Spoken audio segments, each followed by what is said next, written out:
আজকে আপনাদের সামনে একজন সত্যিকারের সুপার হিরোর গল্প শেয়ার করব, যে সত্যি আমার জীবনে দেখা একজন বড় সুপারস্টার।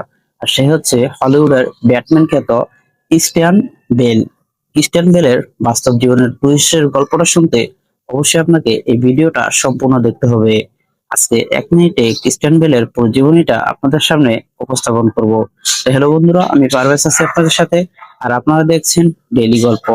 ফানি কিংবা মিম ভিডিওতে ক্রিস্টিয়ান বেলের অনেক সোসাইটি ভিডিও আমরা দেখেছি। আসলে ক্রিস্টিয়ান বেল বাস্তবে একজন নর্মাল মানুষ হিসাবে এখন বেঁচে আছেন, এবং তার জীবনের গল্পের টুইস্টটা হচ্ছে এই পুরো পরিবর্তনটা আসছে তার একটি খুদে ভক্ত থেকে।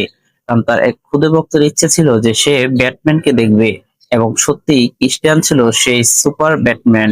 তাই ক্রিস্টিয়ান যখন এই কথাটি শুনে তখন তার খুদে ভক্তের জন্য সে হসপিটালে চলে যায়। আর খুদে ভক্তটি একটি রোগ ছিল যে তার শেষ মুহূর্তের ইচ্ছা ছিল যে সে যেন ক্রিস্টিয়ান বেলকে দেখতে পারে।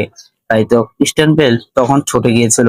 কিন্তু বর্তমানে ক্রিস্টিয়ান বেল চিন্তা করলো যে আমি একজনে যদি একটা মানুষের প্রাণ বাঁচাতে পারি বা একটা মানুষের শেষ মুহূর্তের ইচ্ছা পূরণ করতে পারি, তাহলে আমি হয়তো আরো হাজারটা মানুষের সব শেষ মুহূর্তের ইচ্ছা পূরণ করতে পারবো। তাই ক্রিস্টিয়ান বেল তার জীবনের পুরো কেরিয়ার থমকে দিয়ে শুধু মানুষের সেবায় নিজেকে এখন নিয়োজিত রেখেছেন।